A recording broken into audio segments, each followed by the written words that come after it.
এটা জনগণের সাথে প্রতারণা হয়েছে।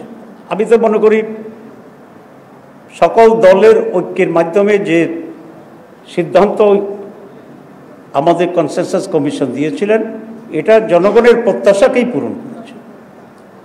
এর বিপরীতটা হচ্ছে জনগণের সাথে ভিন্নতা, জনগণের চিন্তার সাথে ভিন্নতা। আমি কঠিন শব্দ ব্যবহার করতে চাই না। এই জন্যে আমরা সবসময় জামাত ইসলামী অত্যন্ত সাবধান থাকি যাতে রাজনৈতিক দলগুলোর সাথে মধ্যে পারস্পরিক কটু বাক্য বাড়ে, নিজেদের ভিতরে সম্পর্কের ঘাটতি না ঘটে এবং রাজনীতিতে একটি অসুন্দর, অসহিষ্ণু এবং অগ্রহণযোগ্য এক ধরনের পরিবেশ তৈরি যাতে না হয়। যেমন এখন নির্বাচন সামনে আসে, আমরা যদি রাজনৈতিক দলগুলো একে অন্যকে এইভাবে আক্রমণ করতে থাকি অথবা কোনো একটা বিষয় নিয়ে একেবারে কঠোর অবস্থানে চলে যাই, তাহলে তো একটা সুস্থ নির্বাচনের জন্য যে পারস্পরিক সম্পর্ক দরকার, আন্ডারস্ট্যান্ডিং দরকার, সেটা কিন্তু ক্ষুণ্ণ হতে থাকবে। 2 নম্বর আমি যেটা বলতে চাই সেটা হচ্ছে গণভোট। গণভোট কিসের উপরে? গণভোট হচ্ছে আমরা যে সংস্কারের যে চার্টার তৈরি হয়েছে এবং যেটা সাবমিশন হয়েছে সেটার উপরে গণভোট। এটা হচ্ছে একটা ভিন্ন সাবজেক্ট। আর জাতীয় নির্বাচন হচ্ছে একটা আলাদা একেবারে ভিন্ন সাবজেক্ট। জনপ্রতিনিধি ঠিক করা, রাষ্ট্র গঠন কারা পরিচালনা সেটা করা। একটা রাষ্ট্র পরিচালনার জাতীয় নির্বাচন, আরেকটা হচ্ছে একটা সাধারণ রিফর্মস তো যোগ সবসময় হইতে পারে। তো দুইটাকে একসাথ করে দিয়ে এক ধরনের জগা খিচুড়ি তৈরি করাটা আগামী নির্বাচনের স্বচ্ছতার প্রশ্নটাকে কিন্তু সামনে নিয়ে আসে। আমরা নির্বাচনটাকে একেবারে স্বচ্ছ সুন্দর করতে চাই, কোনো কিছুকে ভেজাল মিশ্রিত করে আগামী নির্বাচন সংশয়পূর্ণ বা অনিশ্চয়তা এগুলো যাতে কোনোভাবে তৈরি না হয়, আমরা সেই পরিবেশটা চাই। এবং আমরা সংশ্লিষ্ট যারা করছেন তাদের প্রতি আমি এই আবেদন জানাতে চাই যে আগামী নির্বাচনকে ক্ষতিগ্রস্ত করতে পারে এরকম কোনো ইস্যুকে সামনে এনে এই সময় ক্ষেপণ করে স্বল্প সময়ের ভিতরে একটি রাজনৈতিক অনাকাঙ্ক্ষিত উত্তাপ এবং সংশয়, মিসট্রাস্টের মানে একে অন্যের প্রতি আস্থাহীনতার যে পরিবেশ সেটা যেন না হয় আমি সে অনুরোধ করছি। একটা শুভঙ্করের ফাঁকি আমি এখানে দেখতে পাচ্ছি, সেটা হচ্ছে এই যে নির্বাচন ফেব্রুয়ারির মাঝে আমরা চাচ্ছি আমরা সকলে মিলে, তাহলে সামনে আমাদেরকে 2টা নির্বাচন করতে হবে, একটা গণভোটের নির্বাচন, একটা জাতীয় নির্বাচন। তো 2টা নির্বাচনের জন্য সময় দরকার, প্রত্যেকটা দিনই গুরুত্বপূর্ণ। এখন আপনি এটা মানি না, গভর্নমেন্ট আবার কিভাবে হঠাৎ করে থমকে চুপ হয়ে আছে সেটাও কেন আমরা জানি না, তাহলে সময় ক্ষেপণ হচ্ছে। তো সময় ক্ষেপণ করতে করতে করতে করতে আপনি যদি চালাকি করে এমন এক জায়গায় যান যে বলবেন যে আর তো কোনো সময় নেই, তো তাহলে এটাও কিন্তু এক ধরনের প্রতারণার সুকৌশলে একটি সমস্যা তৈরি করার ষড়যন্ত্র হিসাবে, অপকৌশল হিসাবে এটা বিবেচিত হইতে পারে। এই জন্য আমি মনে করি ফেব্রুয়ারি জাতীয় নির্বাচনের জন্যে আমরা রিফর্মসের উপরে যে গণভোট চাচ্ছি তার জন্য সময় অত্যন্ত কম, প্রতিটি ঘন্টা অত্যন্ত গুরুত্বপূর্ণ। ঐকমত্য কমিশন যে রিপোর্ট সাবমিট করেছে, প্রপোজাল দিয়েছে, ইতিমধ্যে 4 দিন পার হয়ে গেছে। আমরা আশা করেছিলাম সময় এবং অবস্থা বিবেচনা করে এই সরকার সাবমিশনের পরের দিনেই একটা আদেশ জারি করবেন এবং সেই আদেশের ভিত্তিতে বাকি যে কাজগুলো আছে গণভোটের প্রস্তুতি সহ এগুলো গ্রহণ করবেন। সরকার কিন্তু এখনও সেটা করেনি। আমরা এর ভিতরে কোনো দুরভিসন্ধি আছে কি না এটা আমরা বুঝতে পারছি না। আমি চিফ অ্যাডভাইজারের কাছে জাতির পক্ষ থেকে, জামাত ইসলামীর পক্ষ থেকে অত্যন্ত জোরালো আবেদন, নিবেদন, দাবি পেশ করতে চাই যে আপনি আর কোনো সময় ক্ষেপণ না করে জুলাই সনদের উপরে যে এনসিসি যে আপনাদের কাছে যে জমা দিয়েছে যে প্রস্তাব, সেটার ভিত্তিতে ওরা যেটা বলেছেন একটি আদেশ জারি করা, অনতিবিলম্বে আপনি আদেশ জারির ব্যবস্থা গ্রহণ করবেন। এটা যদি ডিলে হতে থাকে তাহলে জনমনে আবার নানা ধারণা এবং বিভ্রান্তি তৈরি হবে আপনার সম্পর্কে, আপনার সরকার সম্পর্কেও জনগণ ধীরে ধীরে আস্থা হারাতে শুরু করবে। আর যদি এই সরকারের উপরে মানুষ আস্থা হারিয়ে ফেলে, তাহলে এই সরকারের পক্ষে দুটো নির্বাচন অনুষ্ঠান করার যে কপারেশনের প্রয়োজন জনগণের, সেটা কিন্তু প্রশ্নবোধক হয়ে যাবে। আমি সেই জন্য আবার রিপিট করতে চাই যে আপনি আর সময় বিজ্ঞাপন না করে কি আচ্ছা আজকের ভিতরে হলে খুবই উত্তম, কারণ রাত 12টায় 1টায়ও এরকম আদেশ জারির নজির আছে। আর যদি আজকে না হয়, কোনোভাবেই আগামীকাল আদেশ জারির ক্ষেত্রে আর দেরি করার কোনো সুযোগ নাই। যদি পরিকল্পিত হোক, অপরিকল্পিত হোক, বুঝে হোক, যে কারণে হোক, চাপে হোক, স্বাভাবিকভাবে হোক, কারণ এখন তো চাপ আছে। যদি আপনি এটা ডিলে করেন এবং এটা ডিলে করার কারণে আগে গণভোট করার সময় যদি সংকুচিত হতে থাকে, জাতীয় নির্বাচনে যেটাকে এফেক্ট করবে, এবং এরকম পরিস্থিতির জন্যে এই সরকারকে এবং যারা মাঠ গোলাটি করে একটা পরিস্থিতি তৈরি করছেন তাদেরকে এটার জন্য জাতির কাছে দায়ী থাকতে হবে, এবং এই দায়িত্ব নিয়েই আপনাকে মানুষের কাছে আপনাকে দাঁড়াতে হবে। তো আমি যেখানে আপনাদের বলেছি, দিস ইজ ওয়ান। সেকেন্ড হচ্ছে ঐকমত্য কমিশনের সময় আপনারা জানেন যে বিএনপি প্রথমেই তো কোনো সংস্কারই চাচ্ছিল না। এরপরে জনগণের চাপে তারা সংস্কার কমিশনে পার্টিসিপেট করেছে। এই জন্য আমি কয়েকবারে ধন্যবাদ জানিয়েছিলাম যে আপনারা আসতেছেন, অনেক ধন্যবাদ। এবং বিএনপিকে অ্যাকোমোডেট করার জন্য আমরা অনেক স্যাক্রিফাইস করেছি, অনেক পয়েন্টে আমরা মাইনাস করেছি।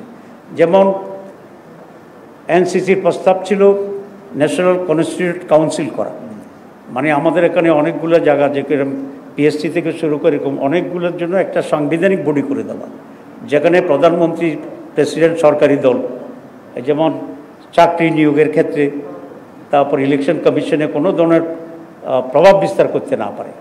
তো এটা বিএনপি ঘোর বিরোধিতা করেছে। কেন করেছে আল্লাহ ভালো জানে, এটা তো ভালো জিনিস, নিরপেক্ষ থাকতে পারে, তবুও তারা করেছে। করার পরে আমরা আলোচনার সুবিধার জন্য এবং আলোচনাটা কন্টিনিউ করার জন্য স্যাক্রিফাইস করেছি নাম পরিবর্তন। তারা চাইছে, আমরা নাম পরিবর্তন অ্যাকসেপ্ট করেছি, এবং ওনারাও একটা নাম দিয়েছিল, যে নামটিকে আমরা গ্রহণ করেছি ন্যাশনাল কনস্টিটিউশনাল কাউন্সিল। এটা আমরা বাদ দিয়েছি কিন্তু মিটিংয়ে, টু অ্যাকোমোডেট বিএনপি। দেখলাম যে আমরা বেশি বললে ওনারা আবার উঠে চলে যেতে চান, তো দেখলাম যে ওনাদেরকে দরকার, আচ্ছা আমরা একটা স্যাক্রিফাইস করছি তাদের জন্য।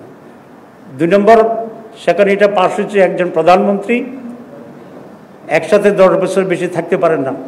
তো এটা তো ওনারা তখন পত্রিকায় নিউজ দেখলাম যে বিএনপিটা মাইনে নিছে, কিন্তু আবার নোট অফ ডিসেন্ট দিচ্ছে। তো দিচ্ছেন, তারা তো নোট অফ ডিসেন্ট, আমাদের তো কোনো অসুবিধা নেই, রেজাল্ট তো হয়ে গেছে, সব সিদ্ধান্ত তো হয়ে গেছে।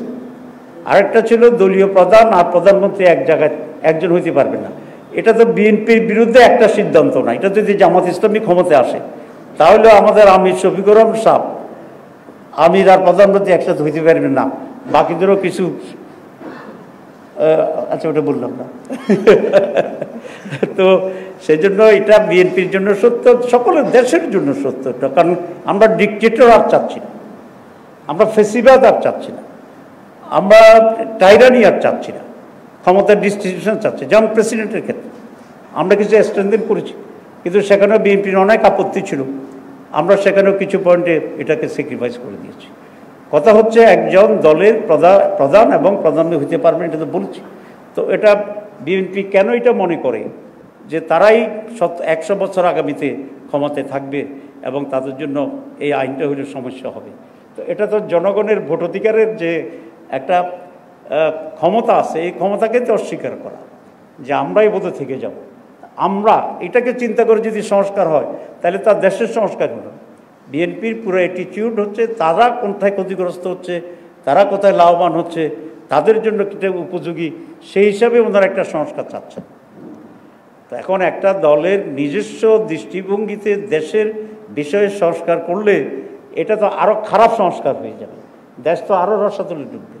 সুতরাং আমরা খুব স্পষ্ট বক্তব্য দিতে চাই যে ঐকমত্য কমিশন পরিশ্রম করে, রাজনৈতিক দলগুলো পরিশ্রম করে দেশের কল্যাণে আমরা সকলেই ছাড় দিয়ে যে ঐকমত্য কমিশনের কনসেনসাস হয়েছে রিফর্মসের ব্যাপারে, যেটাকে জুলাই চার্টার হিসেবে আখ্যায়িত হয়েছে, সেটার আমরা বাস্তবায়ন চাই পরিপূর্ণ। এখানে কোনো ব্যর্থ ঘটলে জনগণ সেটাকে গ্রহণ করবে না।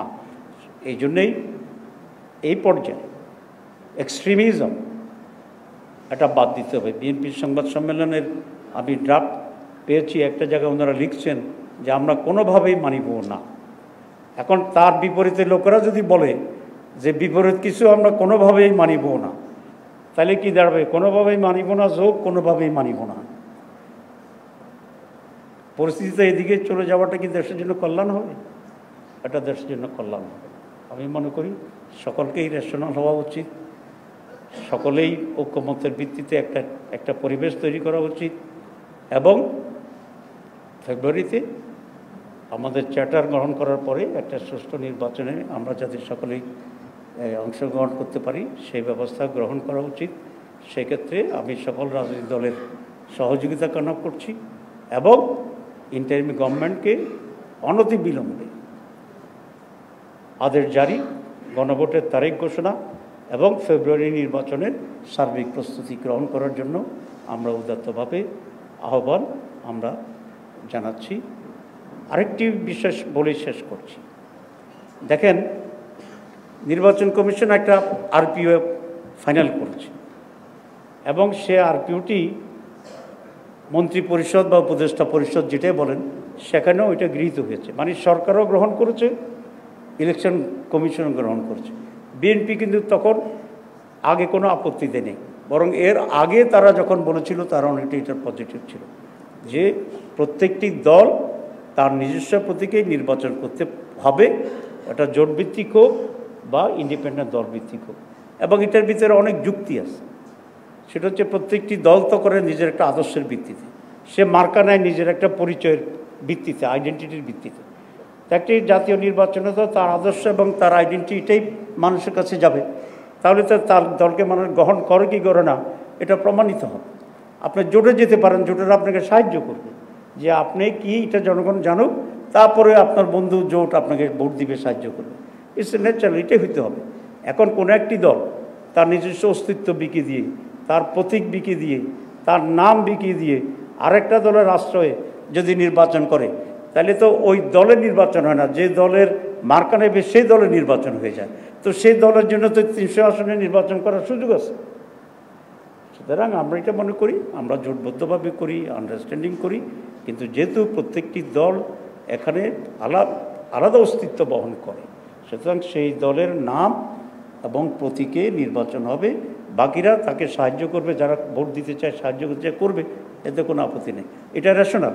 কিন্তু বিএনপি এখানে এসে পরে এসে বলতেছে যে এটা আমরা মানি না।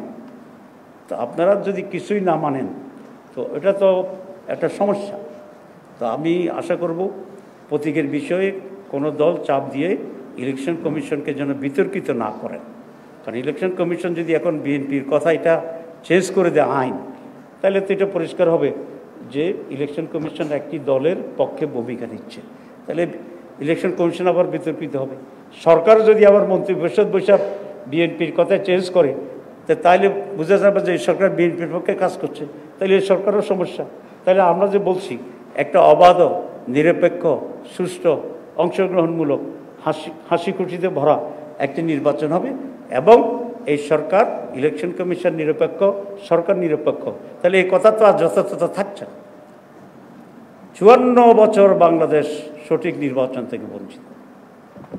বিগত 15 বছর এরকম একটি অর্থহীন নির্বাচনের আজকের স্বৈরশাসন, আজকের ফেসিবাদ, সেটাকে তো দৌড়িয়েছি আমরা জীবন দিয়ে, রক্ত দিয়ে। আবার সেই নির্বাচন, আবার সেই ষড়যন্ত্র, আবার সেই ইলেকশন কমিশনের নির্বাচন ঘোষণা দেওয়ার সেই, এটা বাংলাদেশ আর অ্যাকসেপ্ট করবে না ইনশাআল্লাহ। এটা আমরা হতে দেব না ইনশাআল্লাহ। আমরা পরিষ্কার বলছি, আপনাদের পরিচিত আমি বুদ্ধিজীবী, সকল শ্রেণীর পেশার সাংবাদিক বন্ধুগণ, রাজনৈতিক স্টেক হোল্ডার্স, সকলকে বলবো বাংলাদেশকে সেভ করার জন্য, রক্ষার জন্য আসুন আমরা সকলে কাজ করি যে যার জায়গা থেকে, এবং কোনো ধরনের ষড়যন্ত্র এবং অপচেষ্টাকে আমরা রুখে দিই।